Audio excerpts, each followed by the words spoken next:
This is Sidewalk Sam, and you're watching my New Scott interview on newscott.com.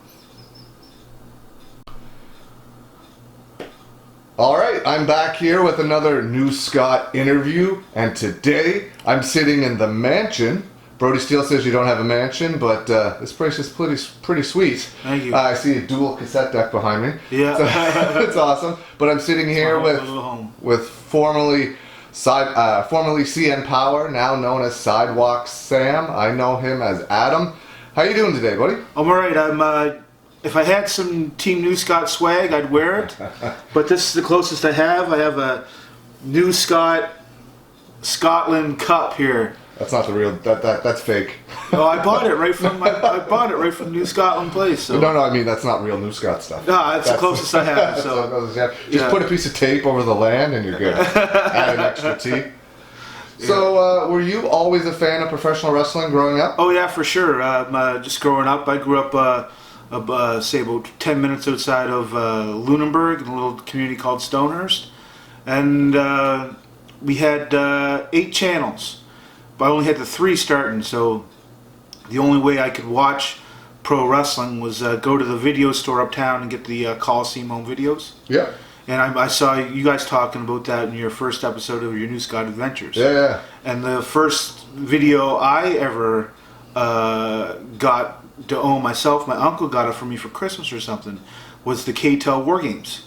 That's the one I had. Yeah, I popped. Like the 2 cage match one. There's 2 matches yeah. The yellow case. Yeah. It's the first tape I ever owned. So. That's awesome. Yeah. So just grew up a big Hulk Hogan fan, as probably every kid of the '80s was, and I remember one birthday, my mom got me the workout set with the headband, and then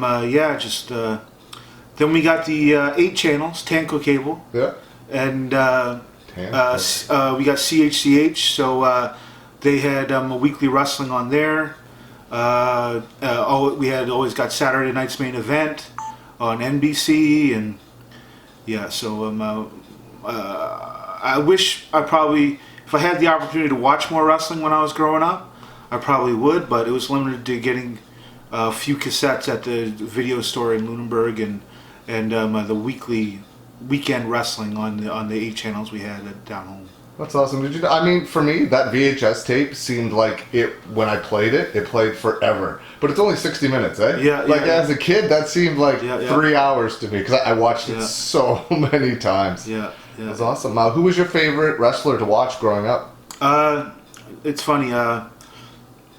Probably Hulk Hogan. Mm-hmm. But there was something about the Honky Tonk Man for me. Oh yeah? It's funny. You got to work with him a lot years later. I wrestled him like 20 times. So the Honky Tonk Man was pretty cool. Hulk Hogan, Randy Savage, Ric Flair, because he was on that War Games video. Ricky Steamboat, who I got to work with on a tour, because me and Bob's Score Boys, we worked Mom 2.0. The Men on a Mission 2K whatever. Yeah. And Steamboat sat all of us down and put together a finish for all the matches we had on the tour, and that went really well. And I actually sat beside him in PEI. I think we were watching matches, and he was talking to me about psychology and what's wrong with this match and that, and I answered him well, and it's awesome. We hit it off. So it was fun. You watch these guys when you're younger, and then you get to talk, not necessarily like you get to be in the ring with them, but like just sit down and talk wrestling with them. No, that's awesome. That's like my favorite part of it, meeting some of the guys I like grew up watching, and then like sharing a locker room with them. It's surreal. Yeah. What was it about those guys that you enjoyed? Like, why did you draw to like Hulk Hogan and Randy Savage and Ric Flair? Maybe not necessarily it was the wrestling, but it was like the larger than life thing. I remember the character? Going to Grand Prix and wrestling in Bridgewater. My mom used to take me when I was a kid, and seeing these guys like wrestle in front of you. These guys were like even if they were like maybe under 6 foot, they seemed like 7 to 8 feet, because it was larger than life, right? seeing these guys do what you wanted to do, and just like I think was more impressionable me as a child, like watching these larger than life guys and doing these things. Like when I watched wrestling when I was a kid, I was like, yeah, I want to do it. You know what I mean? Yeah. So even like going to the Bridgewater Arena and watching the thing live was I think that was more impressionable and made me think like, oh, these guys are like larger than life. I want to be larger than life. Mm-hmm. So. You mentioned going to Grand Prix Wrestling as a child. How did you discover Grand Prix Wrestling, or if it was your mom? Do you know how she found it? Yeah, my mom. I think. I'm always interested to see, like, because it's not. Yeah, no, it wasn't me. It wasn't me. It was my mom that used to take me because I think she saw how much I liked pro wrestling, watching it as a kid, like with the tapes and stuff like that. And so this would have been in like the 80s, right? Yeah. So I was born in '79. Okay. I'll be 40 next month. Yeah. So just watching the tapes and seeing how much I enjoyed, like wrestling. So she used to take me. There was also, I don't know what promotion it was. I'm not sure if these guys were actually trained or anything, but there was a promotion in Lunenburg one time. It wasn't Grand Prix. It was way back in the day. This was like when I was 5 or 6 years old. Okay, I'm not sure. And it kind of, I think it was like a 1 or 2 time thing because these guys got like really bloody and stuff like that. So. Okay, I may have results for it in my thing. I'll go back and look. Yeah, so you're talking about like 84-ish, 85? Yeah. Somewhere around there? Yeah. But do you know how your mom discovered Grand Prix? Did she watch it on Probably television? through her friends. Through her friends? Okay. And probably on CTV in Saturday mornings. Yeah. Yeah, so, yeah. Maybe that's how we get. I remember watching Grand Prix when I was a kid too. Yeah, that's awesome. Yeah, so, but it was, it's just, you go there and you see these guys wrestle live. It's like, yeah, man, I want to be like the guy they cheer for and stuff like that, so.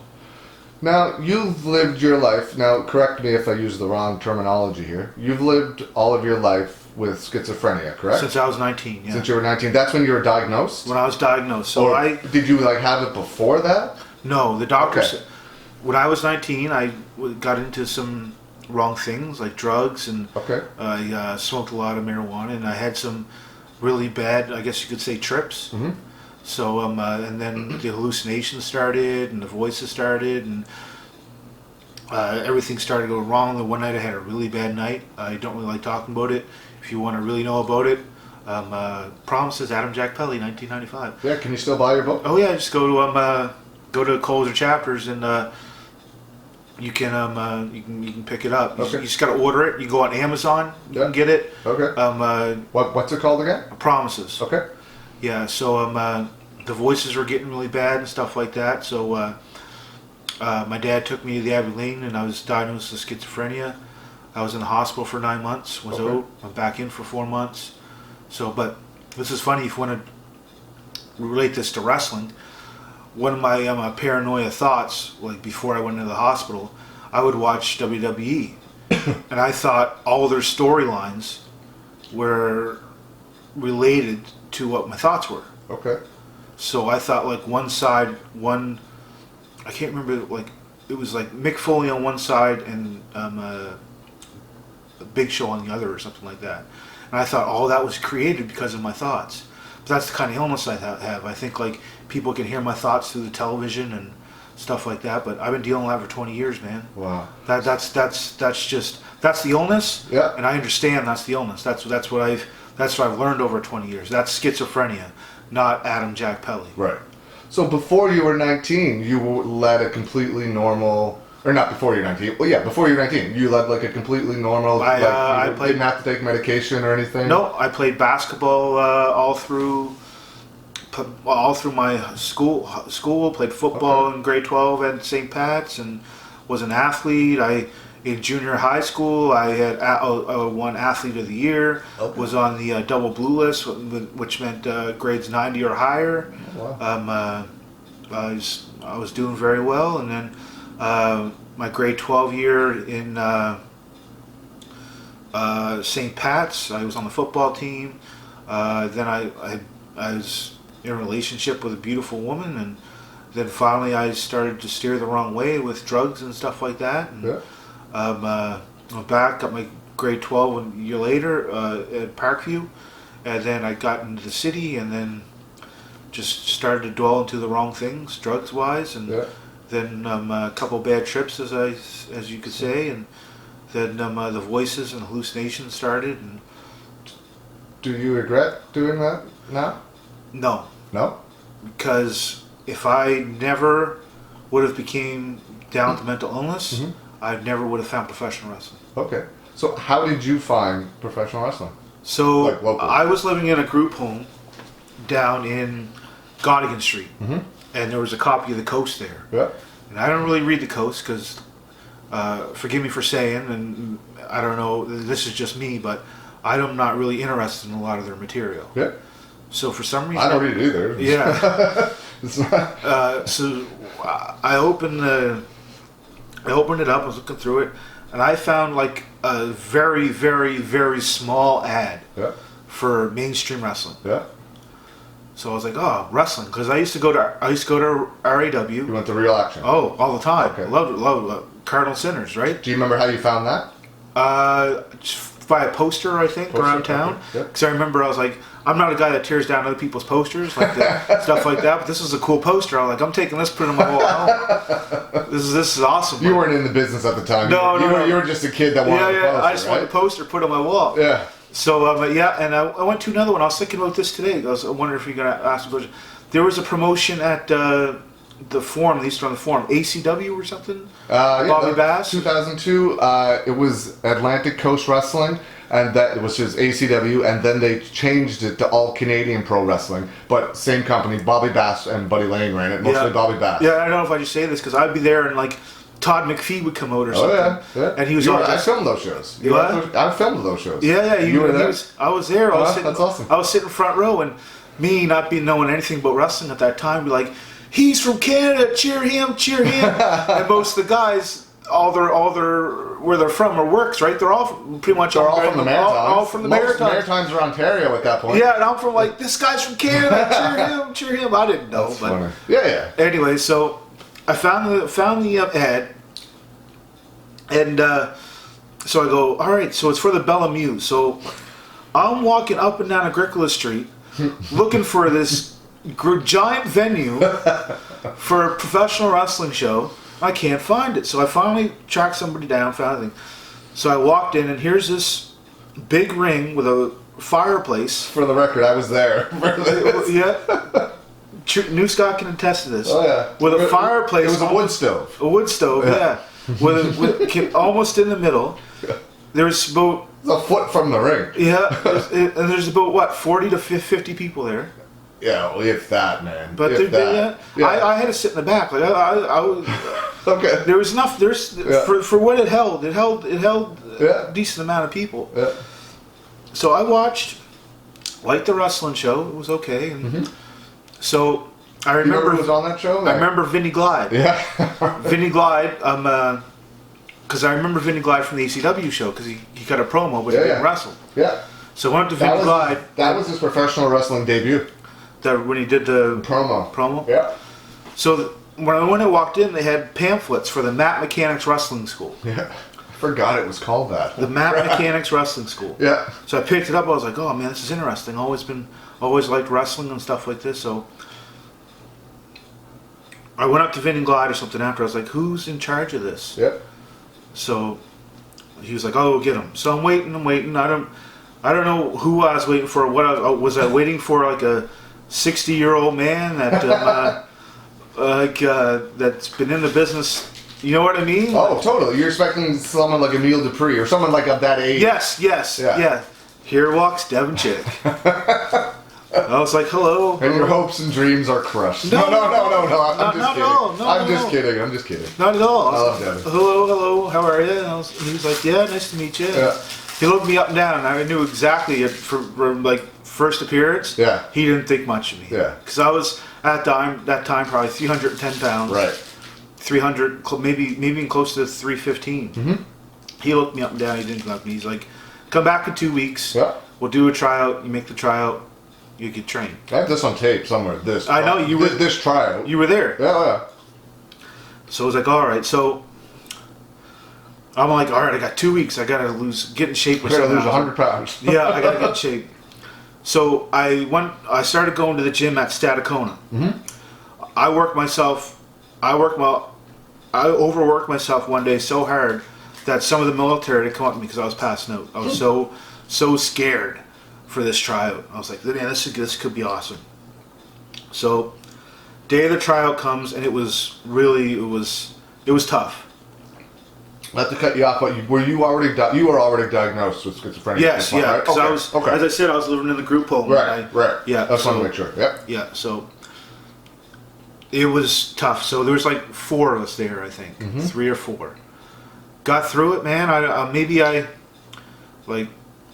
I was a big boy, but I don't know how I got through it. And one of the funny stories is Devin goes, "What's your name?"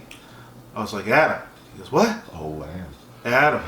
He was like, "Lamb?" I forgot about that too. Yeah, and Sarah Stock to this day will call me Lamb. Oh yeah, I'm sure Steven would too, because he really. Yeah. So past the tryout was me and Cliff Wilson, Johnny Scotia Soul. Right. So past the tryout, and we trained. The shows were going on at Doolittle's then, and those days, that place was packed. Packed. Packed. You couldn't walk around, let alone sit. Like it was crazy. And past the tryout, so we would train. We set up the ring Monday or Tuesdays, and we would train from like 9 o'clock in the evening until 1 o'clock in the morning. And we do that from Monday till Wednesday night. The show will be Thursday, and then we tear down the ring for the weekend. What was your first experiences with training? Just getting the basics down, bumps and headlock takeovers, just running the ropes and stuff, and yeah, all the psychology stuff was was after just the basics. Right. Did Devin know you had schizophrenia? Were you upfront with him? Did you tell him, or? I am not sure. I think after, like, with some people, it's hard to tell that I do have mental illness. But I think I started getting a relationship with Devin so quick that he, like, or maybe I was up. No. I think I was up front of him at the tryout or something like that. Okay. Yeah. Because I remember it was your dad or something that used to come around sometimes. Was it your dad? Or no, my dad. Yeah. Okay, yeah. No. I think I was up front with him. I told him about everything, where I was living and stuff like that, because I had to pay for the training. Right. And I was told him about my finances and stuff like that. So. Was there anything in training that was harder for you to catch on to over something else, and vice versa? Was there something easier? The bumps came quick. For a guy like 300 pounds, the front bumps are kind of difficult. But no, everything. It was slow at first, but then I started to get it.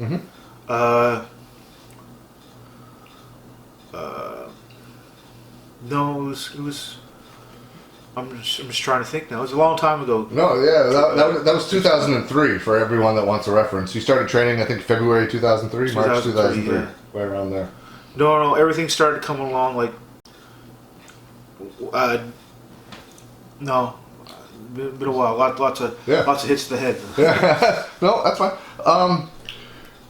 Do you think having schizophrenia put you at a disadvantage when it came to training, or do you think it didn't really affect you very much? The paranoia was there a lot. Like, if you know me, I worry about little things. Yeah. So, if I wasn't getting it right away, the paranoia would start getting to me. Yeah. I think like with Devin, like, if you don't get it right away, he wants you to try it again. He wants you to get it.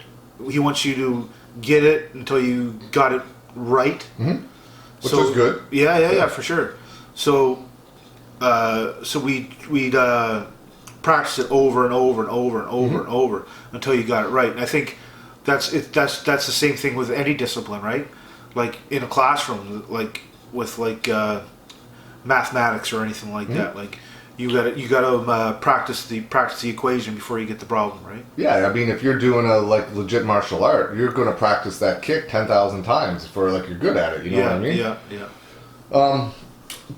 So, what were your first experiences at? You were always a fan of pro wrestling. You went to local Grand Prix shows, real action shows, ACW shows here locally. Now you're behind the scenes, involved with, at the time, mainstream wrestling.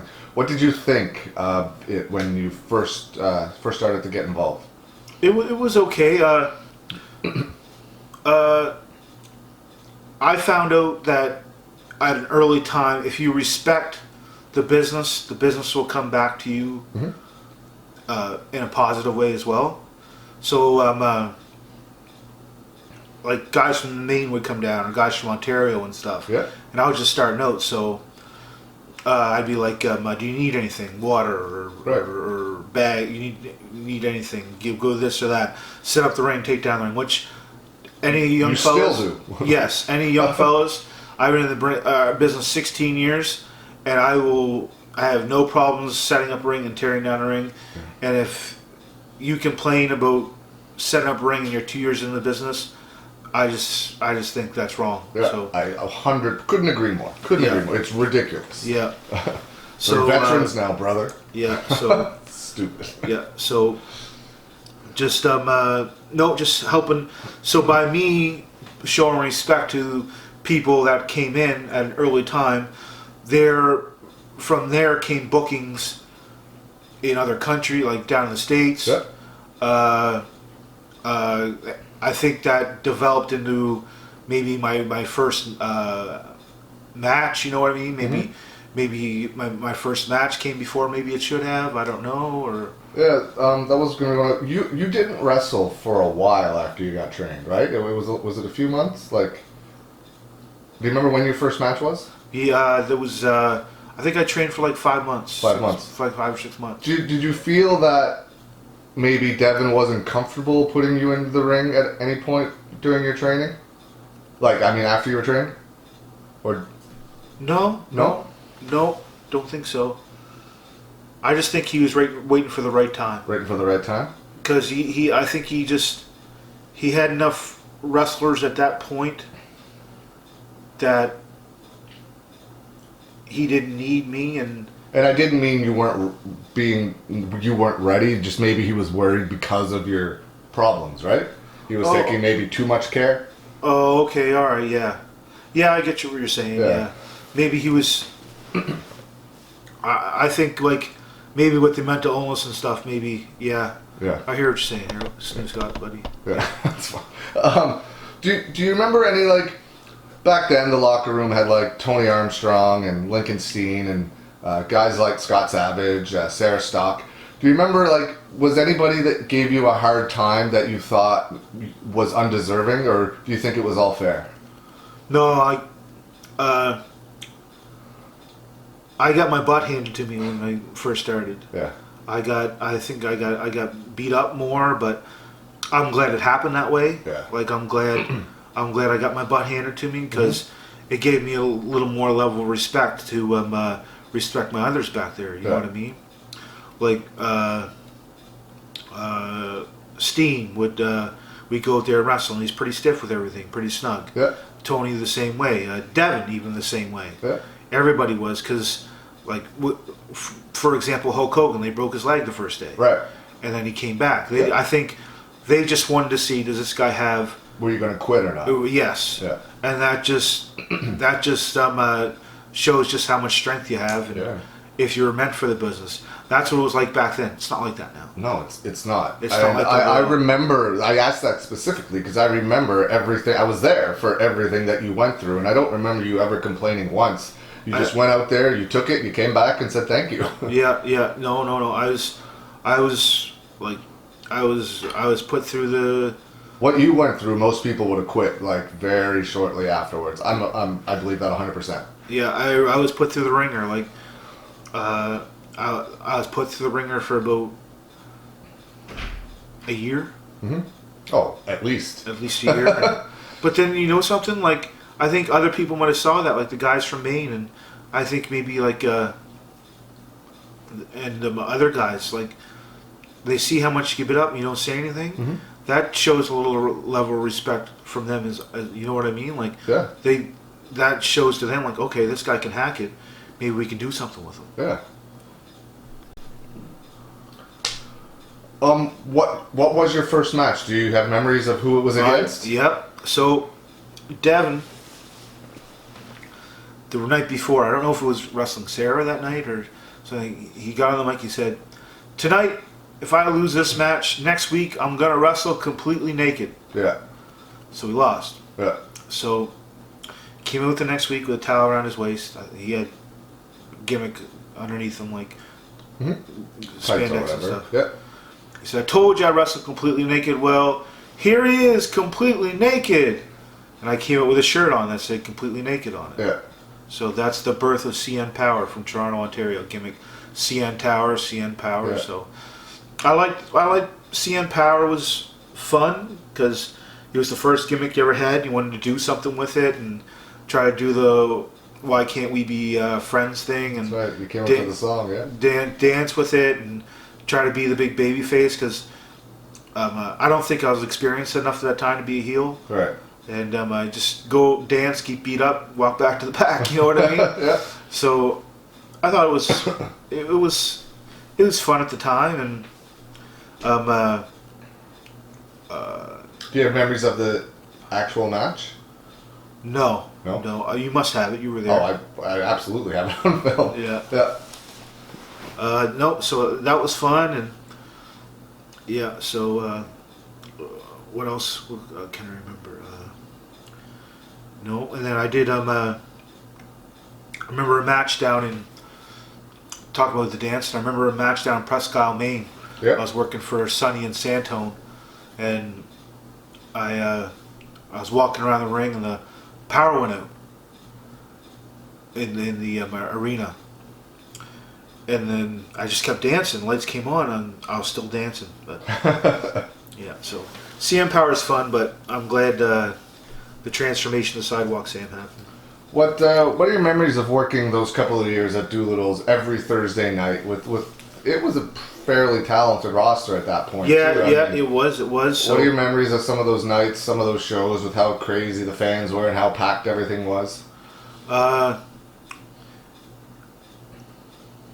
energy was there, like I think here. It was nice to see the same faces because you kind of do like a little storyline with them, like the SMU guys and stuff, right? I can remember Devin would walk out and then the whole crowd would like turn their back to him. Yeah, that was great heat.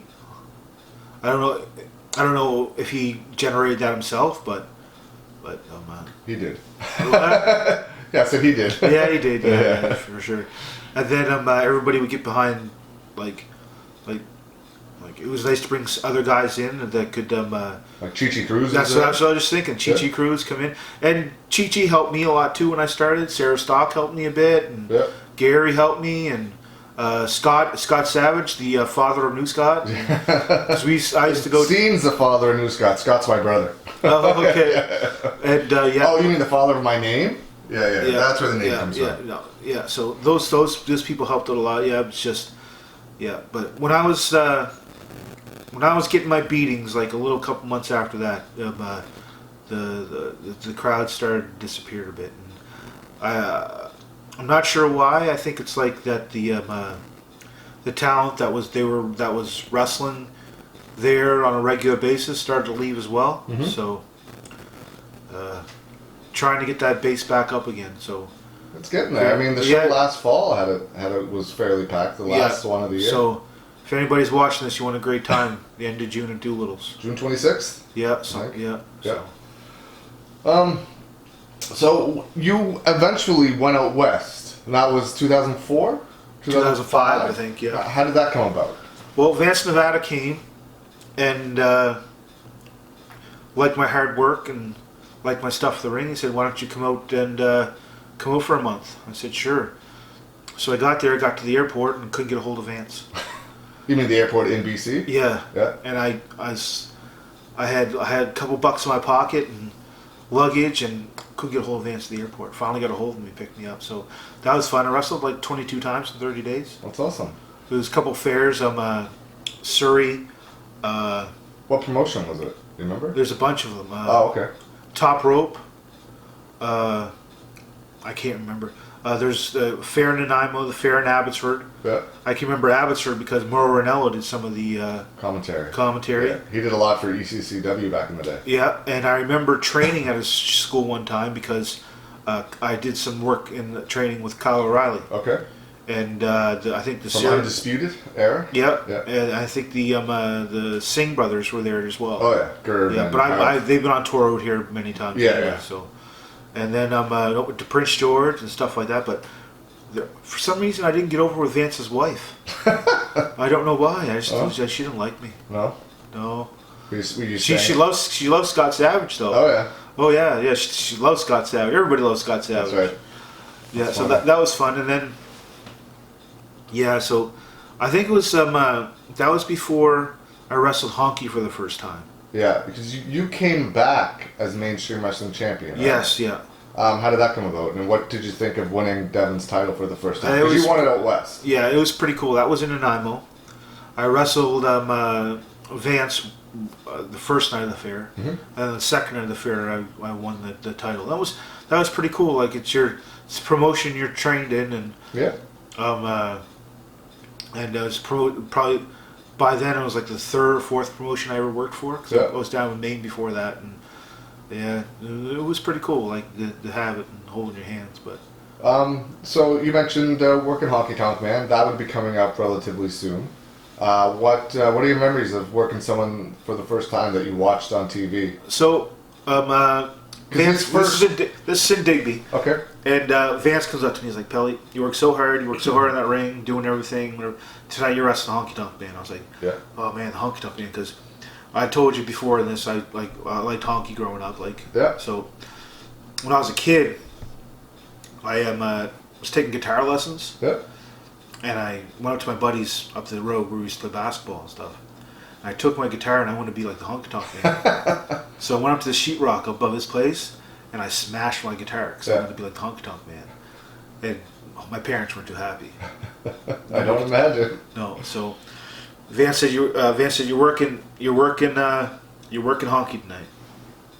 So I was like, all right. So and Vance was like, be loose with these guys, right? Mm-hmm. Like these are veterans. Like you can't stiff them. Yeah, you got to be relaxed. So I get in that ring. Didn't I proceed to beat up the Honky Tonk Man? Like, he's like, relax. I'm like, yeah. Pow, pow, pow. You think you're just nervous? Yes, too nervous. Like the guy you watched on TV. And like, so he came back and he started hitting me as hard as he could in the forehead. Yeah. Oh, just laying it in, brother. So I was like, so I go to the back. I'm like, I'm sorry, sir. I'm sorry. He's like, I think I broke my hand on your head. So I know he'll always. If you ever see him, he'll always, because I've wrestled him from like North Sydney to Yarmouth from coast to coast to Newfoundland, and so it got better after that. Oh yeah. Yeah. As you got more comfortable. Yeah, I think if we didn't have that first match and we were both stiff with each other, I don't think the relationship would have grew. Right. Like that was like, I think for every relationship or every encounter you make with somebody in the world, you got to make that impression, right? Mm-hmm. And I think that's that first impression. Like he didn't forget it. He probably doesn't forget it today. And if I walk up to him and say, "Hey, Honky," be like, "Hey, Pelly, what's going on?" Right? Right. So just went into the Hall of Fame. Yeah. Devon used to run super long tours of like Newfoundland, Labrador.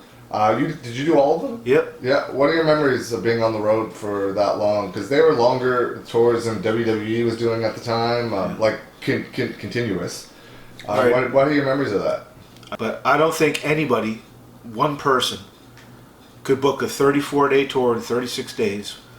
Posters, venues, hotels, cars, rain truck, ferry. He did that all by himself. Yeah. Right. I guess, and I put him over for that. Right. Yeah. You know what That's I mean? a lot of work, man. I don't think anybody else could do that. Yeah. Yeah. So what are your memories of being on the road for that long, wrestling 34 days out of 36? I think the crew got a little closer because we had to ride in the back of that ring truck so many times. Yeah. That was fun. Yeah. But it was great wrestling matches. I saw some of the greatest wrestling matches I've ever seen with Sarah and Natty. Sarah and Natty. Yeah. We were all in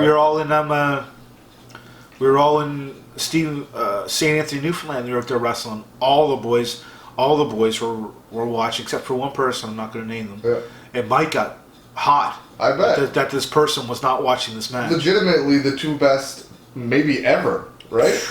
This match was phenomenal. Yeah. And Mike lost it on this guy that was in the locker room. Like, you're not out here watching that match. Yeah. It was fantastic. It's probably one of the. I wrote it in my second book. Yeah. It was like best in the world, best in Canada. Go in there and have one of the best matches I've ever seen in my life. Yeah. Oh, it's true. Like, what was it like traveling with those two now, knowing where they are now? It was cool. I only traveled with. Natty was only here that once for that one tour. Yeah, it was cool. Like seeing Sarah start out. Yeah. Because this is where she started her career. It was in the Maritimes, pretty much. She had a few matches out west, but early on. But here is when the bulk of it actually happened. Like all her touring, she came out for Real Action, then went to mainstream. She lived with Steen for a while, but here is where she had her first bunch of matches. She's been here for 2 years or something. And it's nice to see somebody at their beginnings go to where they are now. Yeah, that's fantastic. Kudos to her. Yeah. It just sometimes it makes you feel hopefully I don't know, somebody else in front of the Maritimes can do that. She's not actually from the Maritimes, but we've kind of adopted her. Yeah. She's from Winnipeg as well. Yeah. When did Winnipeg become the wrestling capital of the world? You got Sarah, Jericho, Omega. It's from that one city, Yeah. It's crazy. Yeah. But did you find it hard wrestling that many days in a row? Was it rough on your body? No, I was young then. I was. What happened? The reason why that poster's up there, if you want to take a look later. Yeah. I was. We were doing one of those very, very long tours. And I was wrestling Shockwave the Robot in Happy Valley Goose Bay, Labrador. Yeah. So we're going into the finish. He wanted to do a crossbody off the top rope. And I caught him and he landed. And I couldn't move my legs in the ring for 3 or 4 minutes. Oh wow. So. There's 900 people there at that show, and I was the heel, and they knew I was hurt. Everybody in that arena knew I was hurt. So I rolled up Shockwave, got the win. The referee gives the gimmick, and guys come and help me back, and 900 people start clapping. They knew I was hurt. Yeah. I turned around, I went like this. Proper thing. Yeah. So but I wrestled the rest of that night. Okay. It was like a tournament or something for the Atlantic Canadian title or something like that. It was that was preliminary, and then I went on to wrestle the championship match. I can't remember who went over. Devin maybe.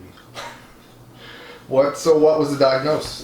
Why? Compressed nerve and a bone spur in my back. And that forced you to retire for a while? A year and a half, yeah. Year and a half. What were your feelings when you retired? I don't know, man. That's when I think right after that I had a relapse with my mental illness. Okay. That was 2007. Did the medication stop working, or did I started? Did you stop taking? Or? No, I started to get back into things that I shouldn't have. Okay. And paranoia started to get really bad, and so I went to the hospital. Was there for a couple weeks, but I'm glad that relapse happened too, because I started writing books again. Yeah. And I found a relationship with Jesus Christ. So seems like it's weird because how does that make you I don't not that I don't believe in it, but I don't really understand that. What is it about your relationship with Jesus Christ? How does that work for you? I treat everybody. It's the golden rule: treat as others as you want to be treated. Everybody calls religion. They always say bad things about religion. It's not a religion for me. It's a relationship. Okay. So I have Christ here. Yeah. Here, that's where I think the light inside of you makes your heart beat and your breath take and thoughts thought. The light from here goes through your body. So I want to share my light with others. Okay. By doing that, you love them and care for them. How did you discover it though? How did it come to you? I went to church one night and they were having communion. You just decided to go? Me and my dad, yeah. Okay. Went to communion and I took communion. It was like a transformation. It was weird. Okay. And then ever since, I haven't been totally straight on the path, but it's like Christ is with me with every thought and every action I take. That's awesome. Man. That's what the relationship is, right? Yeah. Okay. That's awesome. And so around that in 2007, there was Wrestling Reality. You never watched an episode? You've never watched it? At the time, did you try to get on that tour or anything like that? Yes. And what happened that you didn't? I was told Lou's contacted Peter and sent him my stuff, and he said I was around 275 at that time. Mm-hmm. Told me to get down to about 230, 225. I lost the weight, but I never got back to him. Never got back. How come you didn't get back to him? I don't know. do you regret not getting back to him at that time? Kinda, because that stuff was pretty over. Yeah, it was a really good show. How come you never watched it? I don't know. I don't think I have. Forgive me if I'm wrong. I might have watched an episode. Yeah. No. I did. I did watch the episode because I remember them going like to showcase in the Fight Network in Toronto. Yeah. And they were all walking around in suits and stuff. Yeah. Yes. Forgive me. I'm sorry. Yeah. Because you had already wrestled Mike a bunch of times, Cowboy at that point, right? I can remember the first time I wrestled Mike in Trenton.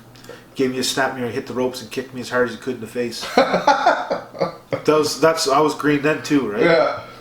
What was your you would have watched Cowboy Mike Hughes wrestle with Real Action Wrestling back in the day. What was it like getting into the ring with someone that you watched locally? And Mike's is and was like one of the legends of maritime wrestling, one of the most popular maritime wrestlers probably ever, and one of the best, if not the best. What was it like getting in the ring with him at that point? It was alright. I was a little scared at first, but then I started to work Mike so many times. I can remember we were wrestling in Sheet Harbor one time, and all these guys were going through the matches, and I looked at them. All right. Sometimes like I just like if I'm working somebody, like I see some of these guys. Forgive me for saying I'm not putting down any of these new guys or stuff like that, but I see a lot of these kids like talking about their matches for like 45 minutes, and that's not the way I was brought in, and it's not the way I learned, and so I can't talk about all those. I can't talk for 45 minutes because I'm not going to remember all that in the ring. Right.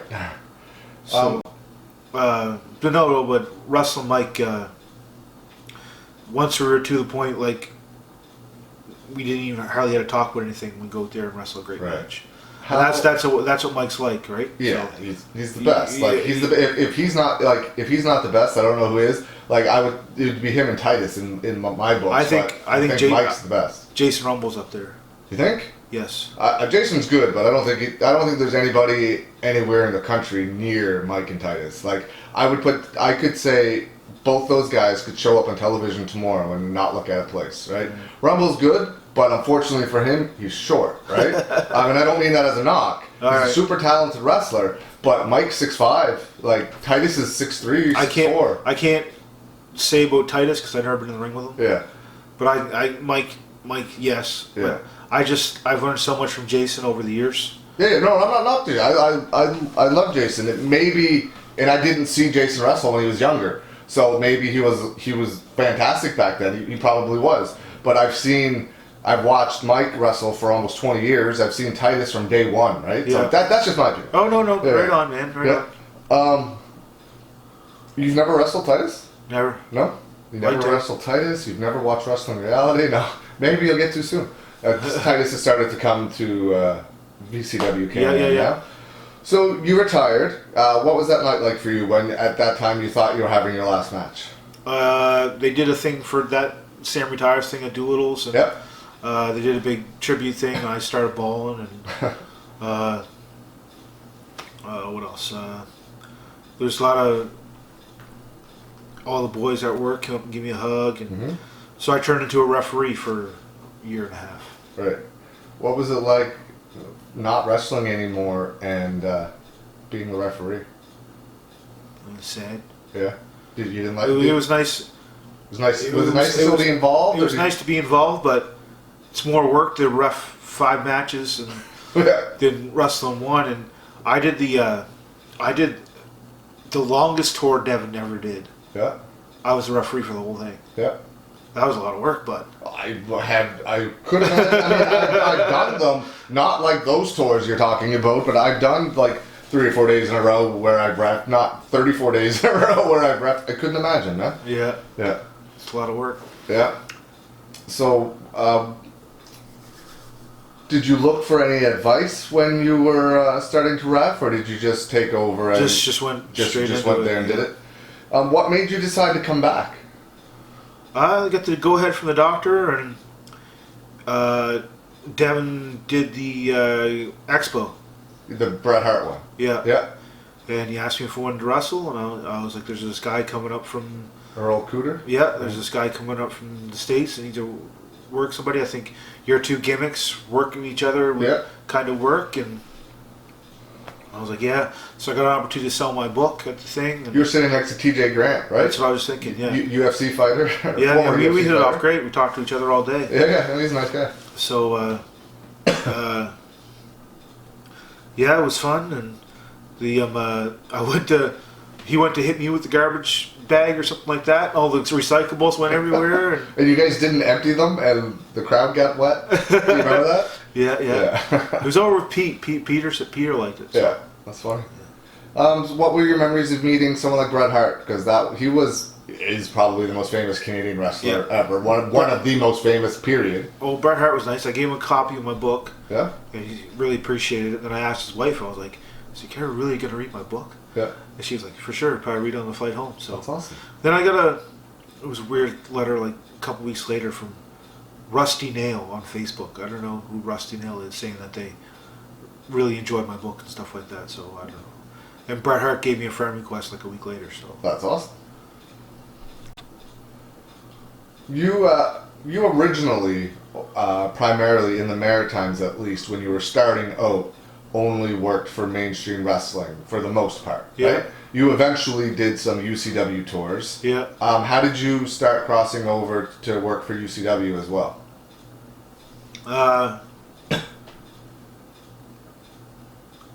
Chuck was just getting back on his feet, Mm-hmm. and because everybody that worked for him went to Wrestle Center, I guess, Yeah. pretty much. And then Chuck got a hold of Devin, Mm-hmm. and I wanted Devin to book the shows for him again. Yeah. So he was like, "Do you want to work?" Devin said. And Yeah. so Devin and Jason started, I think, to do the book for him. Yeah. So I came aboard, and then everything was going great until then the Matt Hardy thing started, Yeah. and then Devin got the call that somebody else was taking the booking over. So Yeah. then we did one more tour, and the booker there wanted me to do an agent thing, Mm-hmm. watch all the matches. And You then, can say who it is. He's out as being the booker. It's not a Oh, secret. okay. Yeah.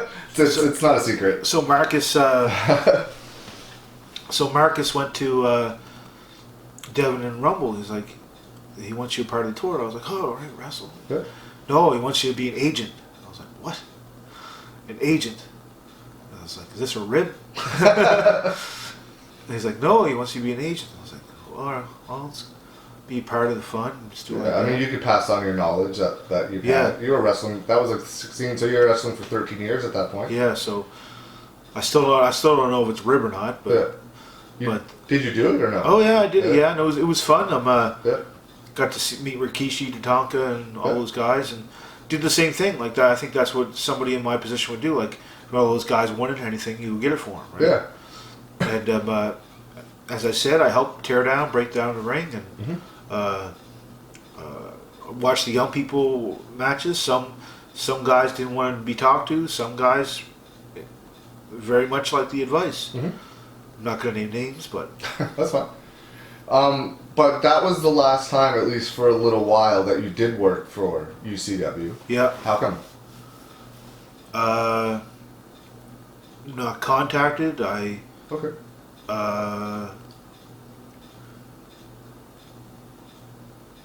Not contacted. I just don't. Sometimes I think some people have their thing. Mm-hmm. Some other people have theirs. Yeah, that's fine. I'm getting old. I'm thinking my bum card's getting. Right. I shouldn't say that. I shouldn't say my bum card's getting there. I just think I've got enough wrestling coming up where this summer that I don't know. I don't know. Yeah. No, that's fine. Like, you don't need to work for everybody. It's just I was just wondering, like you guys go do your own thing and they do their thing, right? Yeah. There's nothing wrong with that at all. Everybody But has. you know something? I if they wanted me, if I got the call and say, hey, pal, can you make this show? I'd go. Yeah. Yeah, because you did one recently. Yeah, the VIP show. Yeah. But that was in memory of the past Yeah. Wiener, right? Yeah. Like Wiener and I had some great times. Had a few bad times. Yeah. But 90% good times. Right. He was like your manager He for was a long time. Wiener was the man. Yeah. I love that guy, man. Like first time I cried tears in a couple years was at that funeral there about a month ago. So, and Chuck and I have always had a great relationship. Like Yeah. we've never. I can remember we did a show in Digby one time, and I forgot the canvas Yeah. in Halifax, and he didn't really get mad at me then. He went to Walmart, bought a tarp, and we did the show. Good old time. Yeah. Yeah. So no. Chuck's always been great to me.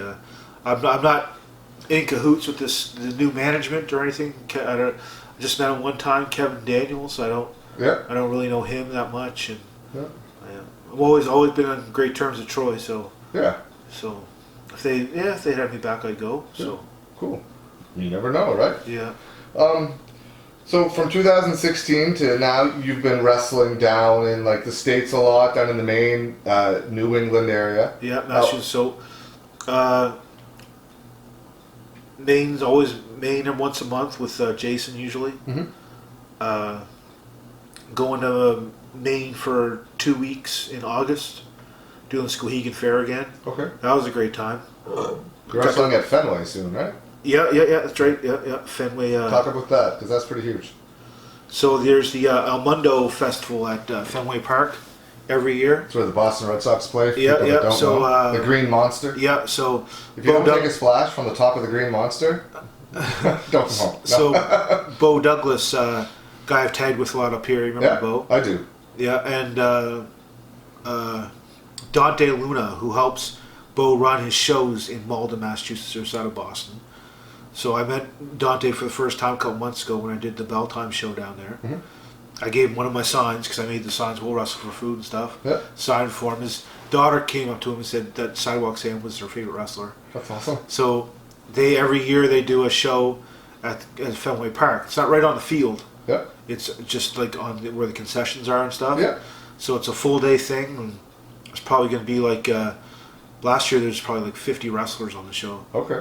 So it's probably 5 minutes in a ring, but still get to say you wrestled at Fenway Park. That's Yeah. pretty cool. Does it get a lot of people there? Or? I don't know. I don't know? think so. I haven't wrestled there before. Oh, that's I awesome. know a lot of guys that have like I've seen pictures and stuff. And Yeah, it like, looks really good. guys I met last year, the Middlesex Express. Yeah. I think Ronnie Ribbs wrestled there. Rumbles wrestled there. So That's awesome. Yeah. You also wrestled one of the War Raiders, now Viking Experience or Yep, Viking yep. Raiders. So, which one and how did that go? when I first started, Larry Huntley did a lot for me. I used to stay at Larry's house and stuff. So he took me to New Hampshire one time. So I got there, and I'm a furry guy. So Furry guy. Larry shaved me all down. I had no hair on my head, no fur on my body. I remember when you had a shaved head, yeah? Yeah. So the promoter goes, "What you giving, kid?" I said, "CN Power from Toronto, Ontario." He looks at me up and down. He said, "Don't like it." He looks up at me down. He said, "Tonight, kid, you're gonna be the amazing egghead." That had to be a rib. The agent thing, maybe not, but the egghead. So I was like, "All right, well, we'll do it." So it was me, Larry, and another guy against three chaotic guys. Mm-hmm. One was a guy named Tony Omega, Okay. Andre Lyons, Mm-hmm. and Handsome Johnny, Yeah. who is now the guy from the Viking Raiders. Okay. So it was a 6-man tag.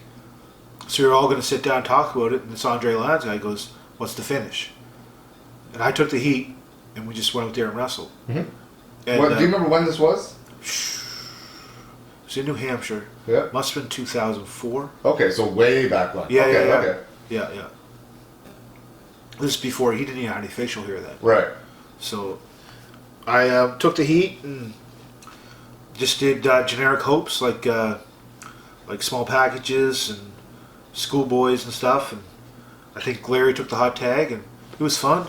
And then I worked him again in the first Tony Rumble Memorial Battle Royal. Mm-hmm.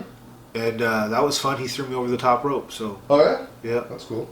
I remember Scott had a situation like that where we went down to Philly, and Tito he wasn't booked. Sarah was booked, but Scott got put in a battle royal because he was there, and he made sure he got thrown out by Tito Santana in this battle royal. He was like, "Where's Tito? Someone's tossing me out. I want it to be him." I met Tito in Machias once before Rumble even lived in Machias. We did a show down there, and it was Tito Santana and Honky.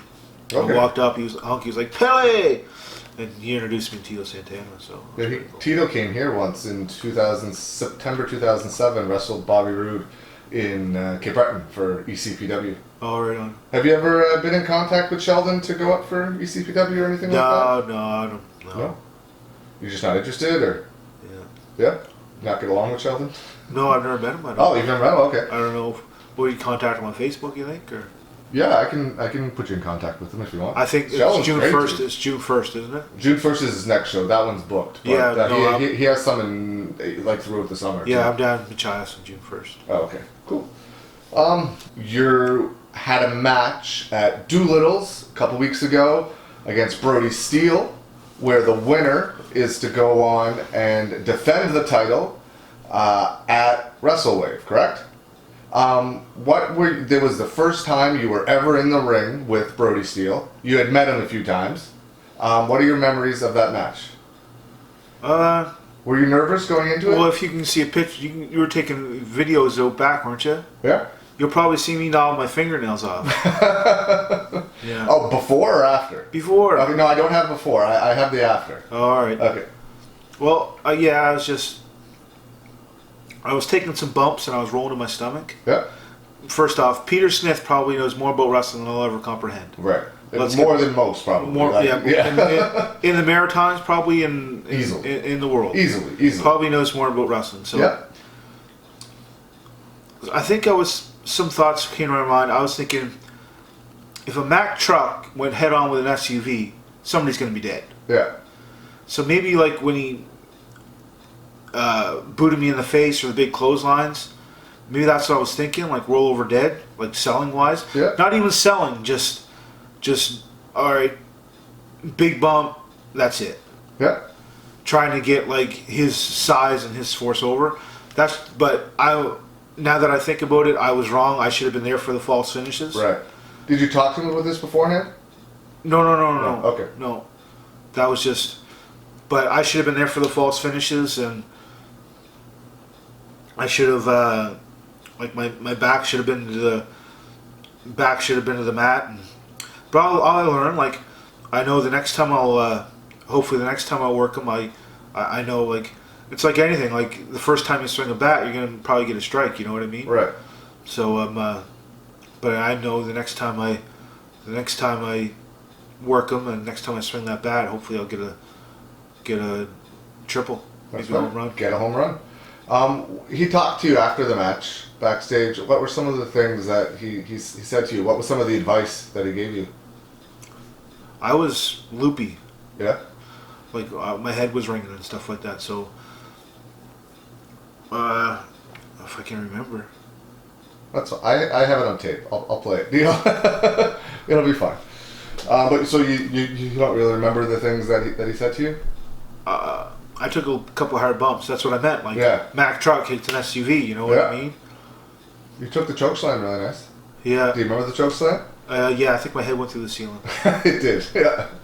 So what do you think? I mean, maybe you don't remember right now what he said, But what do you think of someone like that taking you aside and offering you advice after a match where maybe you messed up a couple of times? I think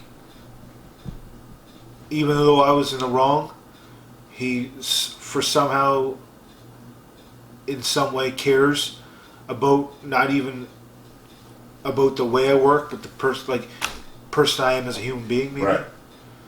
So, because if he didn't care, he wouldn't have said anything at all. He would just say "fuck off" and that's yeah, it. Right? and I've heard Peter maybe saying that to some people. Oh yeah. So no, but I don't know if I should say this or maybe I should kayfabe this, but I messaged him back and said thank you for the match. Oh, you didn't say that.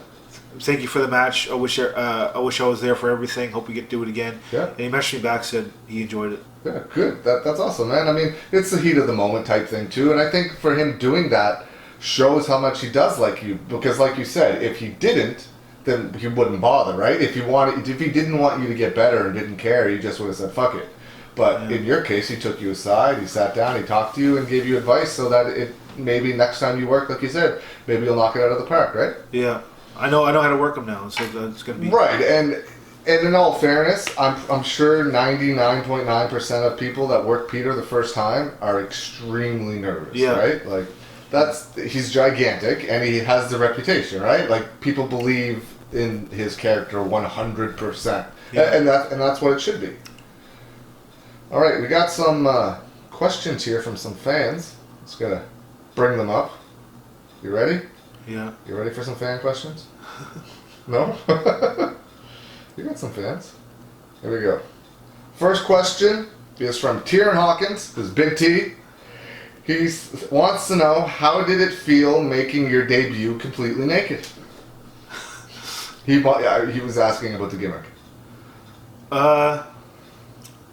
It was my first time wrestling, so I wasn't too aware. It wasn't about the gimmick. It was about stepping into the ropes, like wrestling your first match. Mm-hmm. So it wasn't about completely naked. It was about, wow, I'm fulfilling a dream. Right. So felt good? Yeah. Yeah, awesome.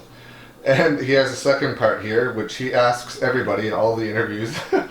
Would you rather fight one horse-sized duck or 100 duck-sized horses? So, one horse-sized duck or 100 duck-sized horses? The bigger one, because The bigger one? the small one be like your faucet dripping. Right. It'll get to you, get to you, get to you, get to you. Eric Wright says, how did you, which is a question I was going to ask later, but he's going to ask it now. How did you come up with the Sidewalk Sam character? All right, so I might have to forgive me with some of the boys here. I was doing the CN Power thing, just a couple of months, a few months, and I was waiting for tickets for WWE. And I was in that line too. Yeah. I was ahead of that line. yeah. So that's where I met Jason Holiday. Oh, okay. So, and he was doing this backyard thing. It was River City Wrestling. Yes. I got the t-shirt, baby. Yes. So he was like, "Do you want to come do this?" And I was just like, I was in front of the line. Why did he ask me? I'm just starting to get training. I don't know if I would do this. So he kept telling me, please, because I don't know if he wanted me to do this or he was looking for training himself, and I was his door. I was his way in. Yeah. I don't know, but he really wanted me to go. So I said, yeah, but I can't do CM Power, because if they find out CM Power is going to this thing in the middle of nowhere, I'm done professional wrestling. Yeah. So he said, I'll come with a gimmick for you. So I got out there, and they said, okay, we got a gimmick for you, Sidewalk Sam. I was like, what? Sidewalk Sam, wrestling bum. I was like, oh, all right. So I did it, and I had fun with it. Yeah. So this is where I met Shane Stevens, Yeah. Steve Arsenault, Yeah. Chris Cook. Okay. So all these guys was doing this River City Wrestling too. Yeah. So CN Power was kind of like, yeah, this was fun dancing for a while and stuff like that. So this is okay. So finally, I went to Devin. I was like, I got this new thing. I was like, Sidewalk Sam. Nah, I don't like it. Yeah. Like, I thought he was going to tell me, call me Amazing Egghead or something. Because that's way better. So I was like, let me try it. I tried it, man, and took off. It was great. Yeah. Did you take some heat from some people for doing those backyard shows back in the day? Yes. Yeah. Steen. Yeah. Well, what are your memories of that? And do you think he was in the right? Yes. Not knowing that what you know now. Yes. Yeah. Totally. Like. And why? If you want to be a professional wrestler, stick to professional wrestling. Right. That's because after I got that heat from Steen, I never did it again. Yeah. And that's the respect thing too, right? Yeah. Because you're just going to make everybody... Why would someone pay to see a professional wrestler do, you know what I mean? Yeah. At the backyard. And I didn't understand that at that point. No, right. And a lot of people didn't, but... Jim Joyce says, Pelly, don't look at me. Is that a joke? Yeah, how long? For how long? How long? Oh, okay. I'll see what he says. Next one, Casey Williams. Casey McKay. Yeah. Just changed to Casey Williams there over the weekend. Came out as Gary's nephew. You can see that video on my Facebook page. Wants to know who your hero is. Casey Williams, my hero. So we were doing You sung that song like the whole way or something? Yeah. We were all tired or something because we had to do a little show. We had a show, and then we had like 4 or 5 hours sleep. We had to drive to North City the next day. Mm-hmm. And what was it? Was it Whitney Houston or something or? Whitney Houston or Tina Turner? Tina Turner, yeah. Tina Turner. And that's then is my hero, and everybody came silent for a second, and I yelled out really loud, Casey Jones is my hero. It just stuck. Yeah, that's hilarious. Zachary Murphy.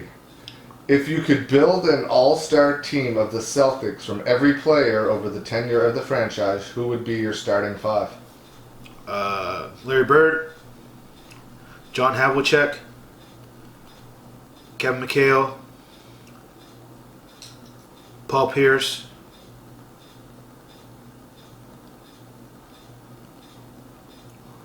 one more. Bill Russell. Bill Russell? Nice. Not being a basketball fan, I only know one of those names. Larry Bird. John Cook wants to know if you were formerly known as CM Power. He has a vague memory of this. Yes he was. Yes. Zachary Murphy, again, on a scale of 1 to 10, how crazy is Devin Chittick? 9. Fair answer. Another one from Zach. What are your three favorite matches as a fan? Like WWE, TNA, WCW, whatever. All right, Your so 3 favorite. top 1, Steamboat Savage. From WrestleMania 3? Yep. Okay. SummerSlam. SummerSlam Wembley. I'm an Intercontinental belt guy, so. Okay. Bulldog Bulldog and Brett. Yeah. And then, what's Flair Michaels? Is that WrestleMania? What WrestleMania is that? 24. Yeah. Yeah. The Flair's retirement? Yeah. Awesome. Right. Those are your fan questions. We'll come back and see if there's anything more in a minute, but I got a couple more here for you. Just have to find them. If you could put one match right now onto a DVD or one match to show somebody what you do, what match would you choose? If I had it,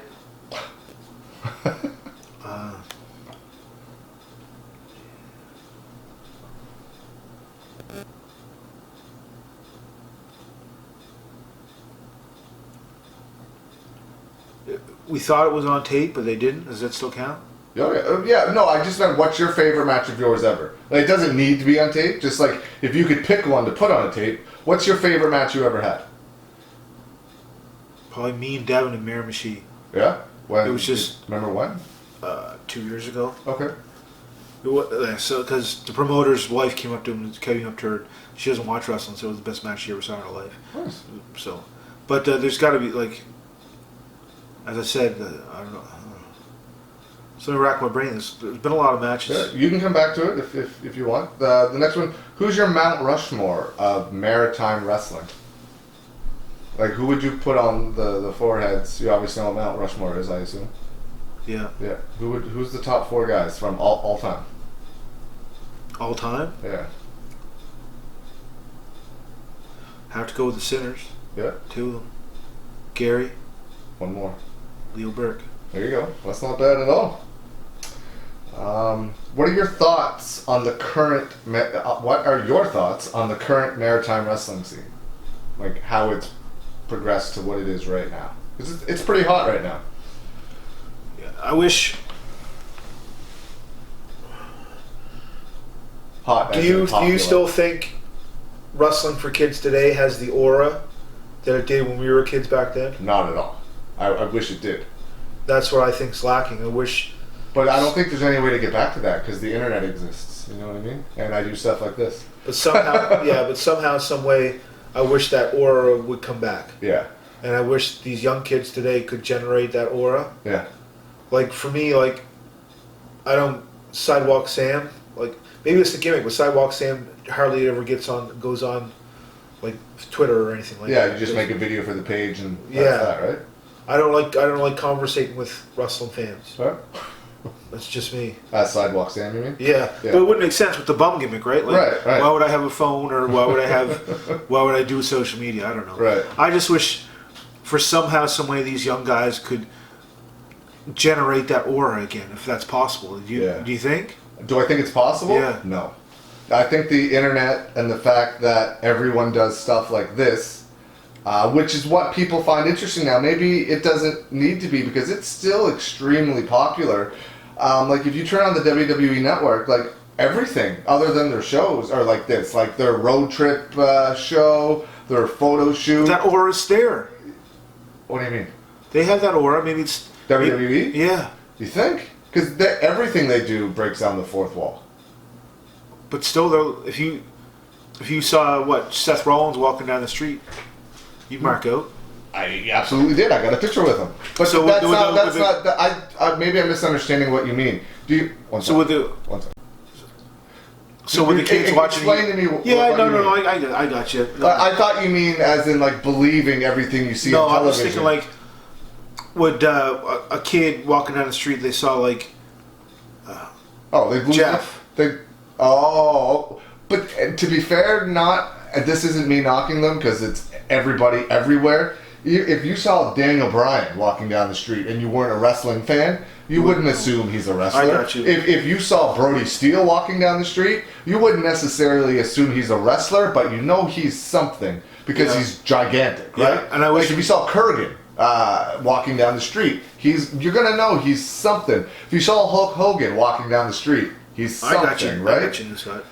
But like all of the guys now are a lot smaller, not just here, everywhere. And that's just how it is. And they got to do so much more to get over. You know what I mean? They got to do 57 moonsaults to do what Hulk Hogan did with a punch. You know what I mean? Like it's true. Hulk Hogan was the most popular wrestler in the world, and all he did was a boot and a leg drop. Like, but no, that part is still there. Like if you're a wrestling fan, like I go to Brooklyn every year, I see them all over the place. People are stopping them everywhere. Yeah. You know what I mean? Yeah. So that's still there. What are your thoughts on the effort a pro wrestler needs to have in the gym, getting properly trained, and getting booked other places? Who's this? Me. Oh. Oh, one sec, my battery's. And go ahead. It's very important. Myself, I have to get back in the gym not only for professional wrestling, but my mental health as well. The diet's important. I wish sometimes I didn't wish I lived where I live because there's so many fast food joints in close proximity. But I'm trying to eat better and book to other places. I'm happy with the bookings I have, but if you're just starting out, you got to try to get booked anywhere as you can. Try to get as many matches as you can. So you can get that resume. So if you want to keep higher, it's like getting any job. Like you want to have a great resume, so you try to get the better job further and further your career. So hopefully in 10 years you got a great resume and try to make it to the pinnacle of your profession. So. And how important is getting properly trained? If you not get properly trained and you hurt somebody in that ring, you're taking away, for some guys, you're taking away their house, their food on their table and stuff like that. Yeah. So if you're not properly trained and you get in with a guy that and you hurt them, you're taking away their profession. So you got to know what you're doing in there. Like, I remember working this guy up in New Brunswick one time, and he was like, "Yeah, I'm going to do this, flip, flip, flip, flip." I was like, "Dude, have you ever done that before?" And I was like, "No." I was like, "I'm not doing that with you, bud." Yeah. So, yeah, properly trained is very important. What are your thoughts on the support the fans give Maritime Wrestling? If you don't have the fan support, there's not wrestling. Got to fill those seats. Pro wrestling's about pretty much one thing: selling tickets. Yeah. If you don't sell tickets and then the boys don't get paid. If the boys don't get paid, there's no wrestling. Mm-hmm. Got to sell tickets. What are your thoughts on the support the fans give you? It's great. It's fun, like going out to Hillbilly Highway, stomping in my feet, clapping, and being a big baby face and get the cheers. But it's also support in some sort of way with myself. That when you go as the heel and they hate you, I feel that's support in a way because I'm doing my job. Right. Who do you think is the best wrestler in the Maritimes right now? From the Maritimes? Can't be the States? No, because we live in the Maritimes. I know you want to say Rumble, but who's the best wrestler from the Maritimes that's in the Maritimes all the time right now? Mike. Cowboy? Yeah. Yeah. Who do you think is the best wrestler you've ever seen, like overall? WWE, WCW, whatever, indie? In the Maritimes? No, ever. Like, in the world. Who's your favorite all-time professional wrestler?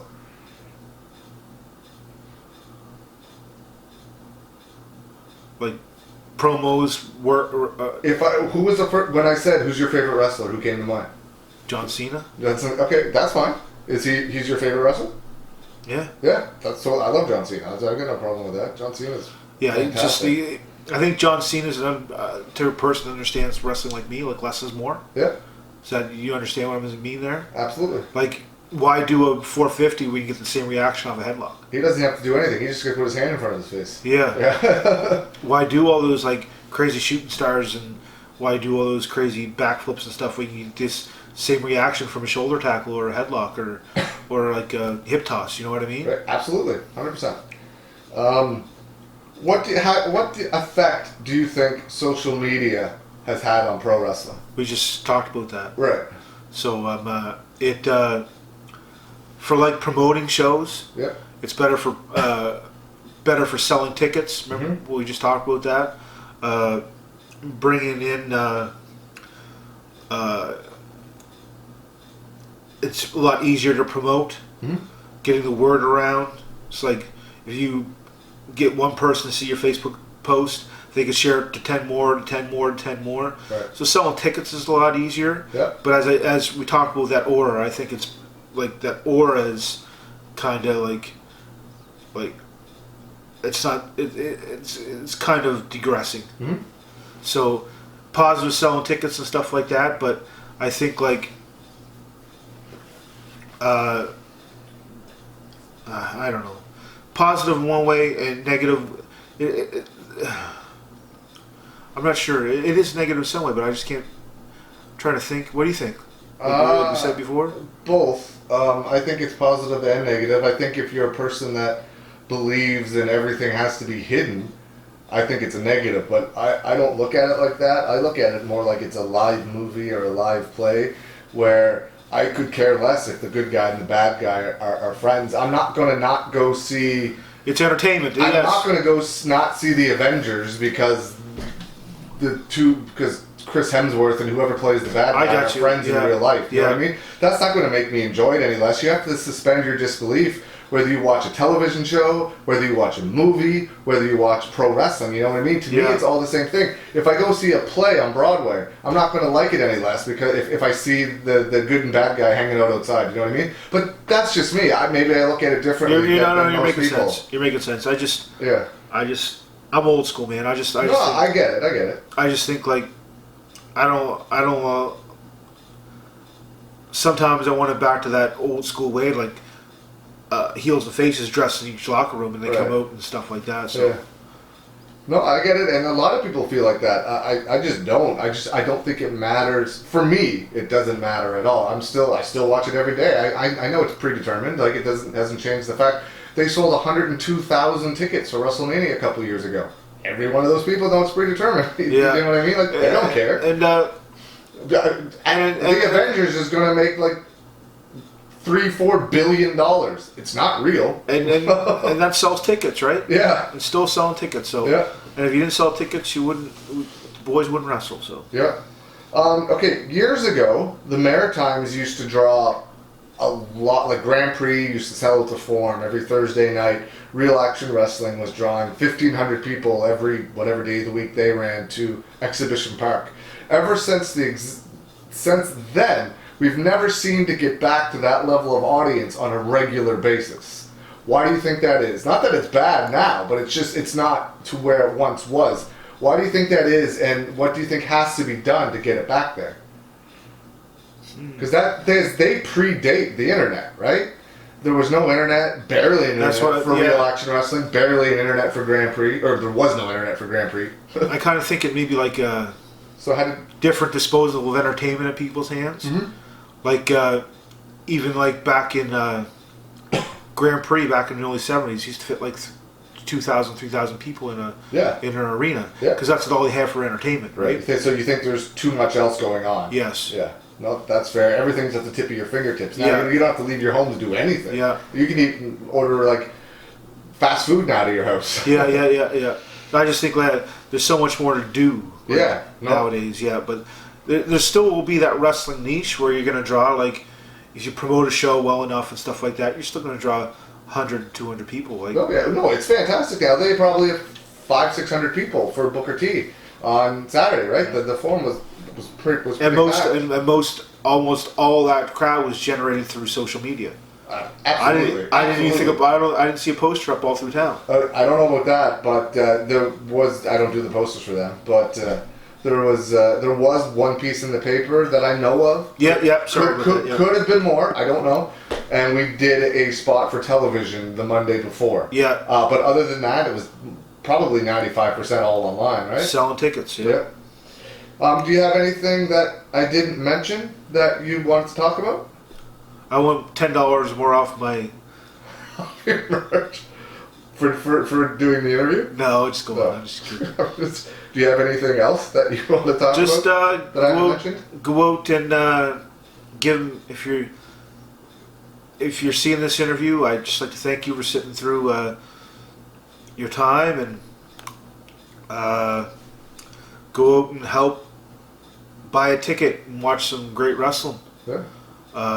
You support all wrestling, all indie local wrestling? Yeah. Yeah. Why not? Yeah. Except for the shows that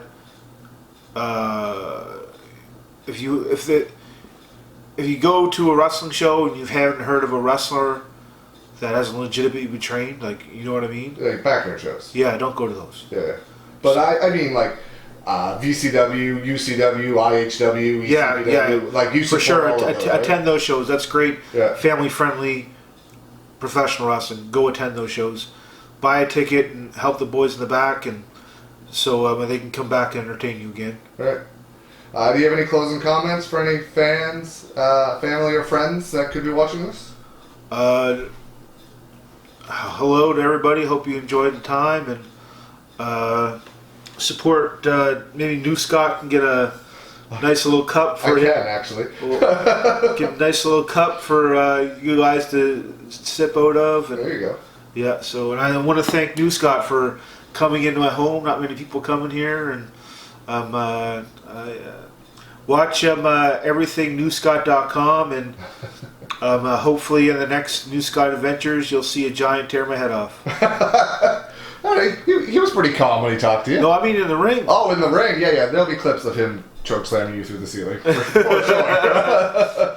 Well, I've known you. You're one of the few people I've known since their day one. In the wrestling business. I want to thank you for everything you've done over the past 16 years. We've become fairly close friends. I used to work for your godparents growing up. we neither of us remember actually seeing the other one. We had but to. We must have. We had to. I was in that building for like 6 months of the year from open to close. Yeah. So we definitely would have seen each other at some point, which is a crazy small world, right? Yeah. So yeah, I want to thank you. We've become really good friends over the years, I think anyway. And so I appreciate everything that you've done for me, everything that you've done for wrestling, and everything that you can continue to do. Cool, man. All right. Thank you very much for your time. Hey!